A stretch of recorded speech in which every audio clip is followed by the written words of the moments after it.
Hello and welcome to Hidden Existence. And tonight it's Anything Goes with Daniela and Jason. Jason, my Sunday night co-host. How are you doing?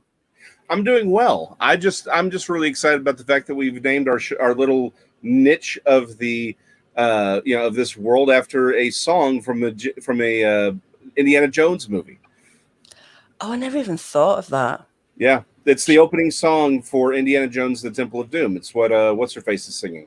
Temple of Doom. What a way to sort of to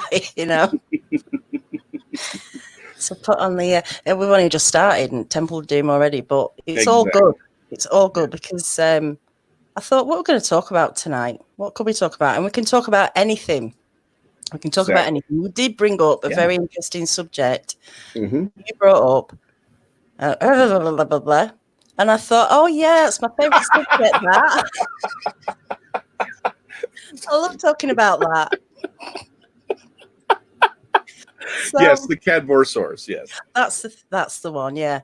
So, what is that? Well, before we start, let me say to everybody out there, anybody who's watching on Sunday night, if you want us to talk about something, let me know. Contact me at Daniela, hiddenexistence.com. If you want to phone in and talk to us, we can do that as well. Let me know. Yeah. And we're just going to see how this goes tonight, and hopefully be a success, and you'll all enjoy it. And we can talk about anything. Yeah. So, Jason, let's talk about the yes, something simple that I could actually pronounce. You know what? I don't know how much. Everyone, I know. How many of these things can't it's about to get worse. Like I sent you the Wikipedia page so we can talk about. Yeah, exactly. Like I can't even say that. I have it written down right here on my little notepad so I can remember how to pronounce it because I can't. Anyway, all right. So Cadborosaurus. This is actually one of my personal favorite cryptids. And the reason for that, it's like, you're like, hold on, you've seen a pterodactyl, you do a lot of stuff with text, so that's Dogman, that's Sasquatch, and I'm like, yeah, and yet my favorite one is this weird little known creature in Canada. But here's why. It is actually considered a real creature. Cadborosaurus is officially recognized by science, even though it's a cryptid. So here's what happened. People had seen what looks like a traditional sea serpent in and around Cadboro Bay. It's, again, serpentine, has sort of a fluke tail, has one pair of flippers towards the front, and a very horse or camel-like head. Some people have described it having almost like a mane as well, running down the back of the head towards the back.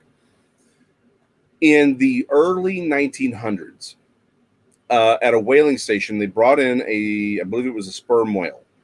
And while they were processing it, they discovered this entire skeleton of a Cadborosaurus. And they actually have it on display. And they put it up and they took photographs of it. After then, it was destroyed because it was the early 1900s. And everyone was like, well, why would we keep it around? It's what history is replete. I wasn't sure if you've pulled up that image or not, but history is replete of these things where it's like, hey, here's this skeleton or this skull of a thing, and then it just gets lost to time, right? And you're like, that would have been so much better if we had if someone had just been like, I'm going to put this over here in case we need it later. But so the skeleton was gone, but we have the photographs, and it shows exactly what people describe the Cadborosaurus as being, right? Very sort of long and serpentine, having sort of a weird head to it and a fluked tail. Now, these aren't the actual photographs. These are just photographs of other sort of sea-like creature or sea serpent-like creature. Yeah. Right, no, you're fine. If you type in Cadborosaurus, it'll pull up real fast. That's what did. That's what came up. Oh, really? Well, give me 2 seconds. I can talk and I can shoot you the best pictures of it. So anyway, yeah, please go. Is it the one where they're all stood in a line holding it up? No. That doesn't look real, actually. I am misspelling it terribly. There it is. I'll let you. I don't think I'm looking at the right one. I'm glad we're all really prepared for tonight. Yeah, I love that we went out. Yeah, doesn't it? Well, I am really sorry because I honestly thought this would be the first thing that would have popped up when you searched for it, but apparently it's not. You're right. I should have thought about that. All right, and boom, that's the Wikipedia page. This can't be it. This looks like that's not it. No, that looks like a length of wood, doesn't it? Like a tree. It does. Just carve the mouth Yeah. out. It's like they painted a. So I just sent you the Wikipedia page. Jamie, That photo. Jamie knows about Caddy. Yeah, exactly. So it's so yes, that's the thing. Is so you'll see the photos in there, and they have it on display. It wasn't too large. I think it was probably juvenile, but it is, again, it was mostly the skeleton. So we don't really know what it looks like in flesh. There was some footage that was caught, like in 2006, 2007, by a fishing crew. And that was sold to the company that did a lot of the stuff for the Discovery Channel, and they eventually released it as part of a special. But the thing is, the footage that was shown is not really what was described. So there are some people, myself included, who believe that that they sort of cut through the images to get the stuff that was the most it was like, okay, it showed you there was something there and it looked weird, but you couldn't really tell there was something brand new. It left that sort of ambiguity because they didn't really want to. All right, I'm just going to say this. I'm never going to go on the Discovery Channel or the History Channel anyway. A lot of those shows, right, they go out of their way to either knowingly misrepresent known things, right, to sell a story, or when they do have evidence where it's like, hey, this is clearly what this is, they obfuscate it because they don't want to rock the boat too much, right? They want to rock the boat just enough to make money, but they don't want to rock it enough where everyone's like, whoa, what's going on with this, right? They don't want to really rock the boat too hard. So they edited down the footage where it's just enough to be like, well, that's weird, but not enough to go like, that's clearly a different species. So the question about the Cadborosaurus, though, is, well, like everything else, where is it when we're not seeing it? When it's not in Cadboro Bay? And then, of course, what is it? Is it actually reptilian, right? I mean, it looks like a sea serpent, but does it mean it's a reptile? Is it a marine reptile, or is it possibly a mammal, right? Something like a seal or a porpoise. Well, that's why I sent you the other stuff on the trusty little notepad here. There is in Georgia the Altamaha River, and Alti, as it is so affectionately known, is a very similar creature, and it is known as the Altamaha. Anyway, it is often described in a very similar way, right? It's plesiosaur-like, but smaller, not quite a fully plesiosaur. And a lot of artwork has it with only one pair of flippers and sort of a fluke tail. Well, that's very similar to what we see with Cadboro Bay. My particular thought is that what we're looking at is, and what we may be seeing for the Lake Champlain monster as well, right, are ocean-going mammals, right, that are something maybe like a zoolodon, which is sort of primitive whales, that do move inland to rivers, maybe to mate and breed, or maybe they're following food, but that they do go to these freshwater rivers for one reason or another, but that they are ocean going by and large. We know that we've seen that the Lake Champlain monster, right? Its head is described as being very horse or camel-like, just like Caddy's. We know that we've got recordings of echolocation in Lake Champlain, and it's not supposed to be there. There are known species that echolocate in Lake Champlain. Well, also, echolocation is unique, so far as we know, to mammals. Whales, porpoises, true dolphins. They can echolocate, but reptiles can't. So it's entirely possible that what Caddy is Cadborosaurus is Alti or Alta Mahaha is also Lake Champlain. These may all be the same creature. They're going out to sea. They live at sea, but then they come in. Yeah, exactly. Ogopogo. Yeah, exactly. Same. So I don't want to try and say all lake monsters and all river monsters are the same thing, but I do think when we start seeing so many similarities, right, we have to at least take into consideration that what we're looking at is maybe one creature that's coming into places. Now, my understanding is that Lake Okanagan is landlocked. That's my understanding. I may be wrong on that one. But like the George Altamaha River, it isn't. It absolutely connects to the ocean. Cadboro Bay is in the ocean. People have seen creatures very similar to Caddy off of the coast of California.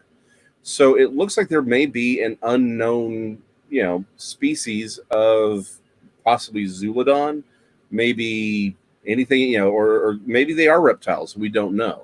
So they've been seen all over the place. It's not just one thing that they sit in one place. Right. These are breeding, populating. Mm-hmm. You think. You just wonder, don't you, how these like hear about Loch Ness.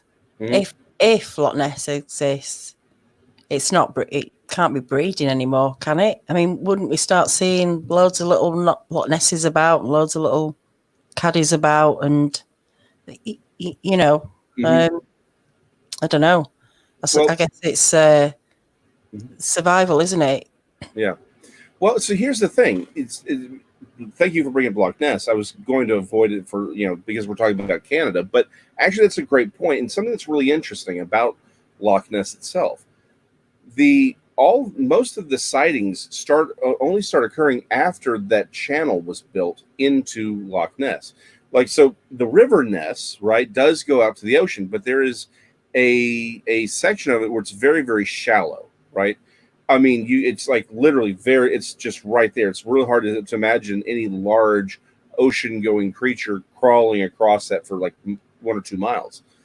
But there's a very deep channel that was cut to allow fishing boats and other things into the loch. The truth of the matter is that a lot of these Loch Ness sightings weren't seen until after the building of that channel.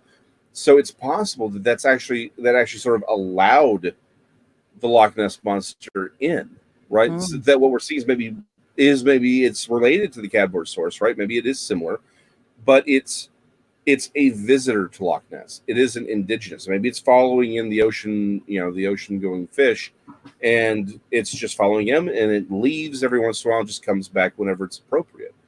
That may be and again, the fact that people look throughout the history and say, well, we have these weird things being seen in the loch in the past. Yeah, true. But that's not the only one, right? It's like there's these very sporadic things, and there are lots of lakes that have these weird sort of things occurring. But the consistent views or seeings viewing of these creatures don't occur until after that channel is built. So for me, that indicates that I'll say this since it's anything goes. If Loch Ness is a physical creature, then I think it's something that may have come in post and maybe post that channel and actually leaves seasonally. Yeah, that's at least my thought on it. But as far as the breeding population, think of, again, it's said all the time, think of how little we know about the ocean, right? It's entirely possible that there are all kinds of creatures out there that if they're smart enough to avoid our fishing nets, if they're small enough to not really be hunted down, we wouldn't necessarily know about them. We find new things all the time. And again, if it's a small enough population that they're not everywhere, then they're just sort of doing what they do. It's entirely possible they stay completely under our radar, except for when one of them gets eaten by a sperm whale. We have to catch it. So how long have the recorded sightings of Caddy? How long do they go back? Last time I read now. Okay, I'm having to dig this one up out of an orifice, so I apologize. That's how bad it is. Actually, they go back for a while. My understanding is that the indigenous populations knew about them and talked about them. There was supposedly in the early 1900s or late 1800s, there was a guy who was a fisherman who saw a baby caddy, and he actually literally, it was like floundering around. He caught it in a net and put it in a little thing, and he was watching it for a while. He described it, but he looked like it was doing bad, so he just threw it back into the ocean. So it's entirely possible that, again, we have seen these. That's why I tend to think that maybe what we're seeing here is something that's spawning in freshwater, but then moving out to the ocean, right? So we only, they're coming in. That's what we're seeing. When we see them, we see the adult. But then the smaller ones, they're only this big, right? As infants, and they're just shooting their way out. Maybe that's why we never really see them. We don't monitor the ocean, do we, or the seas enough to know really, 24/7 what's going past. Hello, Fred Muppet. Have you seen the map that the dude who lives next to Loch Ness made of the sightings across the world? I haven't. Can you send me a link to that, please? If you've got one, send it to my messenger, please, and we'll have a look at that. Someone asked a question before about how did they find the skeleton of the. I'm just going to see if I can go back and find it. Tighten up. Jason, did they say how they came about having the skeleton? Yeah. So again, it was at a whaling station. They had again back when whale oil was a valuable thing. They had captured, or they had they were these whaling. The whaling ship had caught this particular, I think it was a sperm whale, and they brought it in for processing. It was being processed at the station, and that's when they were gutting it. That's when they found it in the stomach. It had been mostly digested, or the flesh had been digested, but the skeleton hadn't. And there were still elements of the flesh on there, the stuff that doesn't digest easily, like the keratinous materials, like the flukes on the flippers and things. But that's where that skeleton comes from. If you got the link I sent you, there should be an image on there of it just sort of laid out. It's like I say, it is a weird looking creature. Some people have speculated that they're actually some kind of a seal, right? Or related to seals, because when you look at a seal, they have two front flippers. They have a fluke tail at the end.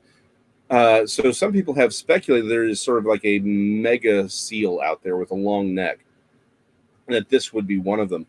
Again, unfortunately, we just don't know really enough to say yes or no, right? It's a thing that people have seen. But this, unlike some of these other creatures that do seem, some of the weirder creatures that we talk about, seem maybe to have that immaterial, right? That sort of ethereal, possible supernatural aspect to them. This is one of the things I like, because it's clearly a physical creature. It's like, this is just something that swims around the water, and it's easy to understand how we miss it. There's a ton of stuff out there that we just don't see in the ocean. It's like, even if we really wanted to monitor the ocean properly, how far do we go? Tighten up. Makes a good point here. Can it go between fresh and salt water then? If it's honestly, if it is an air breathing mammal, which I think it is, then I think it's absolutely doing that. I think that's what it's doing. Is it's swimming up rivers. It's probably I think it's probably mating in the ocean, and then you have the female swimming in. They're giving birth, and they're swimming back out, and the smaller one, and then the infants are coming out as well. But that's just a theory. Yeah.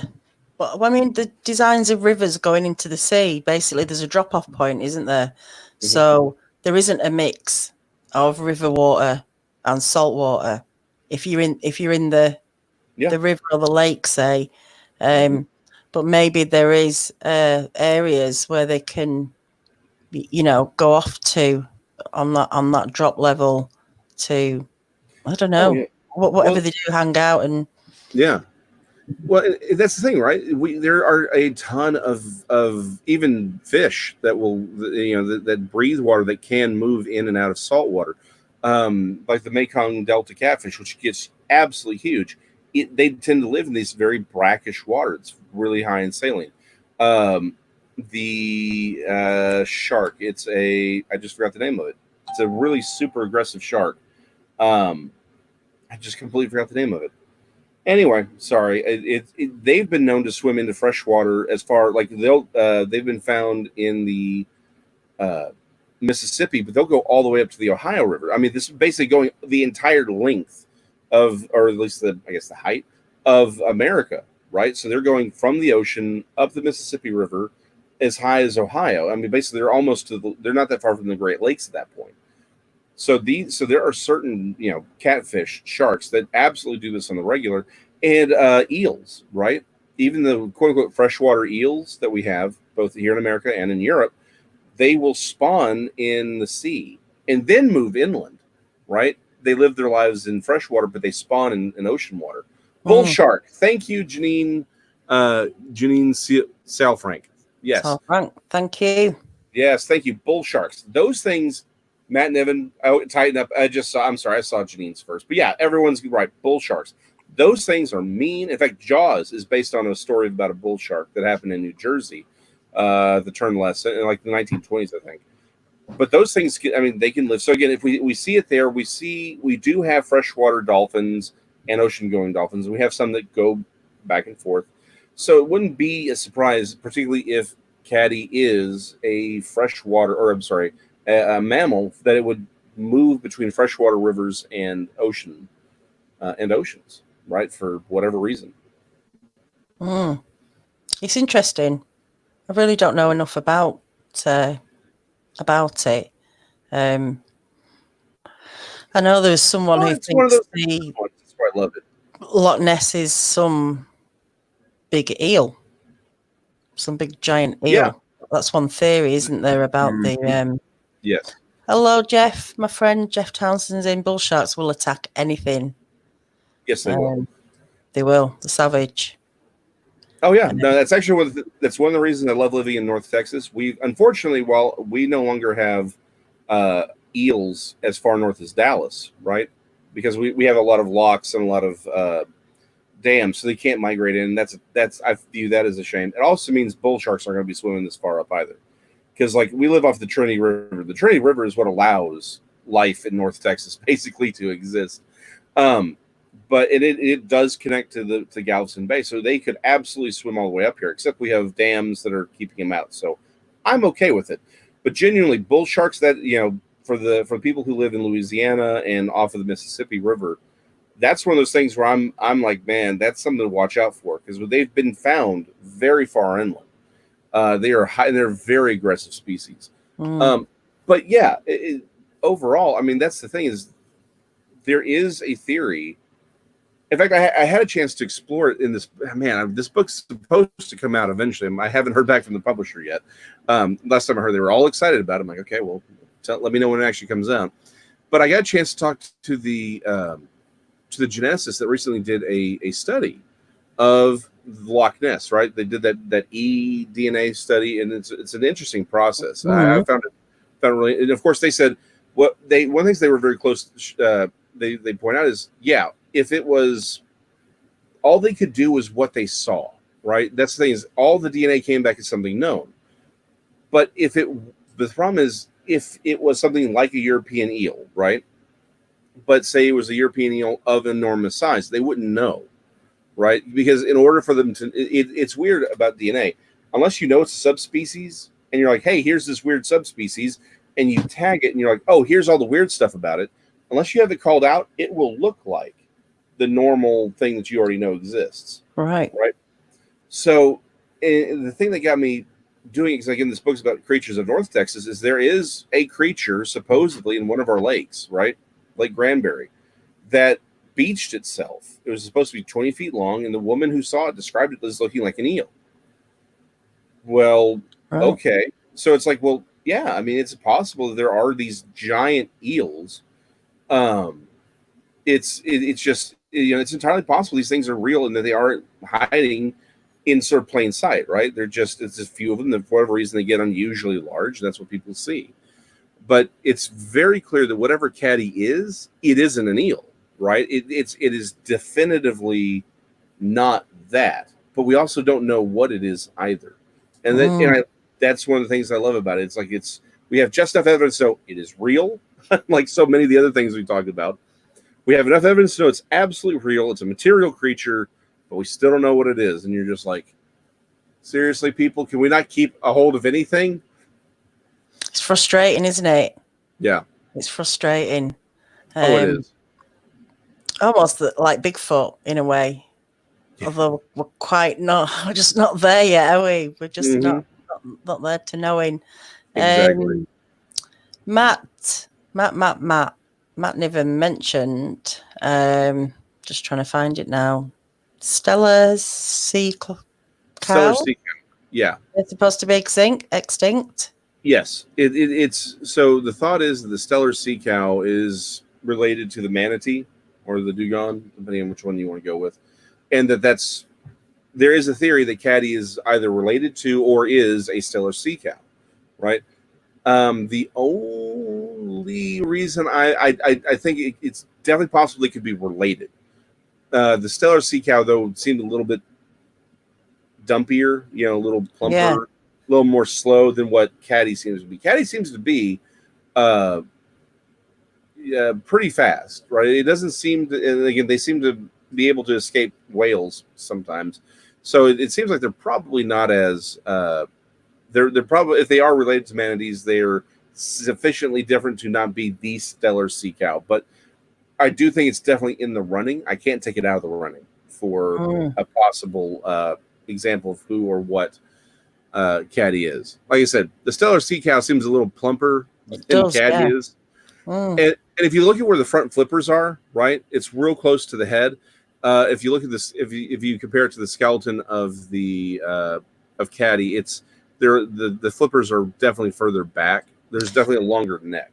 I can't find. I'm going to look for the skeleton because I don't know what you sent me. It should be the Wikipedia page. There should be. It's like that. There's a photo that has it. The skeleton sort of laid up there. Yeah, so Jeff Towns is talking about how scared of the bull shark. Yes, the bull sharks are terrifying. Like, because they'll eat anything. They don't care. And they can live just about anything. So, yeah. But, yeah, no, we're talking about the Leon, we're talking about the Cadborosaurus in Cadboro Bay. However, it does seem similar enough to a lot of different creatures that I'm of the opinion that maybe a lot of these things are the same creature. It's just what we're seeing as an ocean-going creature that's maybe coming into fresh water to spawn, or maybe they just want to take a vacation from the sea. I don't know. But they're coming in for some reason. And that's usually when we see them, right? Yeah. I think one of the reasons that they don't stand out, and this is a personal theory, I think there are some creatures that I do think plesiosaurs probably do still exist in some form, and I think some of these others. The reason we don't see them the reason we see whales is their blowhole is way back here on their skull. They have to really come out of the water. Same thing with porpoises; they got to come out of the water significantly to breathe, right? But it looks just from sort of looking at it, as if Caddy, its nostrils are on the front, right? So it's probably just popping its head up a little bit, and maybe not even its whole head, maybe just the nose, in breathing, and then going down. And the plesiosaur, the mosasaurs that are theorized to still exist, those may be doing the exact same thing. So they aren't really. We're not, that's why we don't really see them that often. That's why they're not really showing up as, oh, hey, that's obviously something weird, because it's just like sort of like a turtle head popping up, right? It's just taking a breath and it dives right back down. Well, if it's doing something starkly colored on the ocean, you may never see it. Yeah. And never recognize it. It never comes across as anything odd. Yeah. That's my biggest fear, is swimming in water as sharks. Even though I don't swim anywhere where there's sharks, that would be my worst nightmare, I think. Anything in the sea that you can't see, you know, when you're swimming, is just. I love looking underwater. I love those, documentaries and stuff, but I'm absolutely terrified of anything touching me, or I'll tell you what it was. Years ago, when I was a kid, I was in Sicily, and my uncle was fishing. We were down on a kind of rocky bay. It was like a rocky, like sandy beaches, and you get rocky beaches. Yeah. This was That's what we got here. Yeah. And he let me have a go at this fishing, so I threw the rod out, and I pulled up this creature that was like a round black body with these legs going off it. And I was mortified. It was coming in, when you pull it up and it starts coming towards you. And I was like, oh, God. And I flung the thing back out, and the outside of its body came off, and I just had the black thing on the hook, and that was it for me. It was like never seen anything like that. It was like a spider, like a kind of flat spider of the sea or whatever. It wasn't a crab. It was enough to go. I'm never ever going in the sea again. Not without shoot like those kind of shoes. I don't know. I do love the sea and the thing, but yeah, it's a big fear of mine. Having a shark come and nibble your toes or whatever. But now, luckily, being this far inland in Texas, we don't really have that many things to worry about. Although we do have water moccasins, so you learn real quick. Like they stay on the top of the water anyway, so you learn real quick. It's like, all right, what am I looking for exactly? You don't mess with those things. I've seen some pretty big moccasins, but again, snakes are a thing around here anyway. Like that's the thing you worry about: snakes, and then weed farmers, but that's a different thing altogether. That's not a natural threat. Yeah, snakes. So, we don't really have snakes to worry. We have nothing to worry about over here. Literally nothing. Probably getting trampled on by a cow when you've gone walking through the fields, with the public kind of right away, and more people are getting, trampled by cows and getting run over by a bus. So, but we've got nothing to fear here. Literally, I think about going abroad, and there's something in every country, that's going to get you. But when I went to Australia, everyone told me about the little white tip spiders, red tip spiders, and I was like, oh no. And then I saw one and thought, they're tiny. They didn't, it did something with my fear of spiders. It stopped me being frightened for some reason. I don't know. Corgis. Jamie Cottrell points out corgis. Corgis will kill you. Corgis. Yeah, no. I have wanted to go to certain parts of South America. I will never, ever, ever, ever, ever, ever, ever, ever, ever go to Brazil because it rains spiders there every year. No, they have spider. It's literally called spider rain. I ain't going. Not happening. Never. No. No. It rains. How does that happen? How does it happen? You know what? As soon as I saw spider rain, I'm out. I'm like, I don't even care anymore. I don't want to know why it happens or how it happens. Like there are certain places I want to go. Australia is much different. It's like, look at all the things that want to kill you there. I'm like, well, I live in Texas. I'm cool. I'm used to things trying to kill me. But no, I see the word spider rain, I'm out. I think it has something to do with technically it's spiderlings. It happens everywhere, right? When baby spiders are born, they will actually crawl out. They release their little thread and they fly, right? This happens everywhere all the time, but apparently it's really bad in Brazil, and I'm out. No, not happening. Not this guy. I think baby spiders are cute. Have you never read Charlotte's Web? Did you never cry at Charlotte's Web? That's like the saddest story. Yes, Charlotte's Web is, yes. Well, here's the thing, right? Like I read the book, and the cartoon that they showed had a very nice looking book was spider. Better. The original book was. Yeah, I've read the original book. I read the book. It was fine. That's great. But you know what? I don't have to see when I'm looking at the book an actual spider. There is nothing cute about spiders. I know they're like, look at these really cute little tiny rounded spiders. No, they are hairy, 8-legged, blood-sucking monstrosities that should never have existed, and yet we need them to live, or the insects win.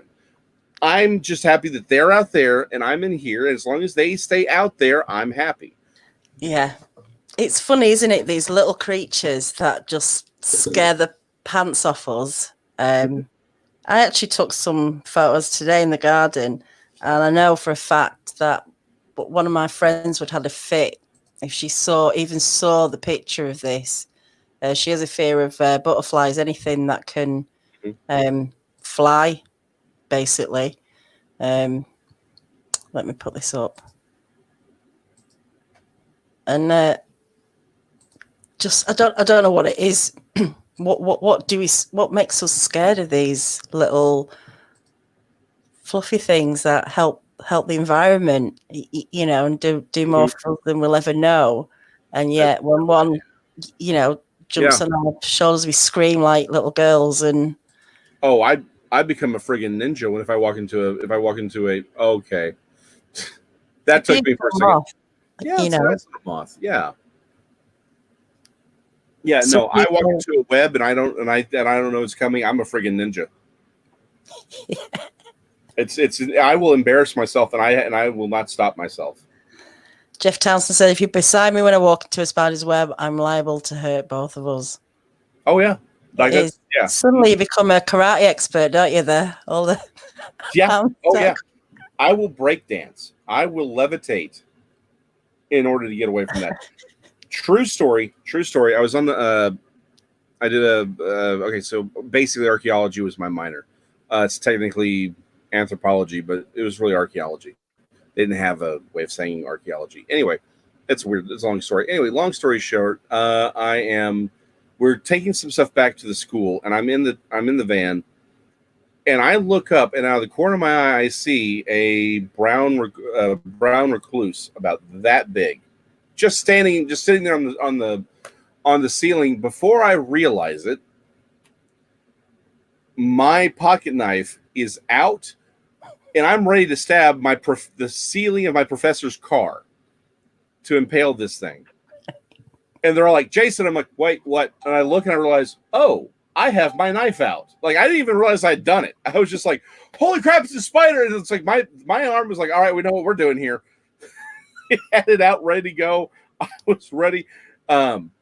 Yes, no, I will embarrass myself around a spider. I'm not prepared. If I'm prepared for it, I'm good. But yeah, no. If I'm not prepared, I will embarrass myself very thoroughly. Yes, copperheads swim underwater. Oh. Yeah, the power of these little things. And what they can do to a grown man is just, and woman, you know. It's like, yeah, I was about to say, you throw anyone in there. Now, like the tarantulas, like here's the thing, I'm actually, okay, I'm not less scared of tarantulas. They're a bit big, aren't they? But they are big. Yeah. It's like, I'm not a fan of any spider. Like, I know tarantulas aren't going to bite me, but they can throw their butt hairs at you, and that can cause problems. It's just, I'm done. I don't have a thing. I have a thing about spiders. I'm happy to have a thing about spiders. As long as they're over there, I'm not bothering me. I'm fine. I have a lot in my house because I have a wood burner and I bring wood in, and I know there's always a little one or two, and I just, I've given up. I don't like to kill them, but if there's one in my bedroom, I'll probably struggle to sleep that night. I'll probably go and sleep on the settee downstairs until it's gone. Something like that. Yeah, I don't like to kill spiders. Like I said, I recognize their purpose. They are important, and I try to be as adult as I can. But if they surprise me, I can't. I can't. They can't hold me accountable to what happens. My sister, I'm not kidding. It was 3 years ago now. It was I was at my dad's house, and my sister's like, they say that when you sleep, the spiders will go and they'll crawl into your, the little baby ones will go and you eat them because they're going for this. And I just looked at her, and I'm like, and my wife turns, looks at me, my dad's looking at me, and she's just looking at me, and I'm just sitting there with these eyes like this. I'm like, why would you tell me this? Like, even if I think you're full of crap, why would you put that in my head? I don't need that in my head. I know you're full of crap. And I still think you, and it's like, I know this is all bull crap, and don't tell me this. Don't put that in my head. No. They say it's only 20 over a lifetime, don't they? No, I think it's rubbish. I think they get there and they go, oh no. But then sometimes when you wake up with a really dry, tickly throat and you think, it's a little spider. No. It's not. It's not. It's just. Anyway, Jason, I think it's time. On that note, have a good night. On that note, yeah, unfortunately, I have come to that time. Unfortunately, real life has crawled up and is requiring my attention. But I love the fact that we start off talking about a cryptid, and now we're talking about eating baby spiders. Yeah. Yeah. That's, anything goes. Anything goes. That's what it's about. Exactly.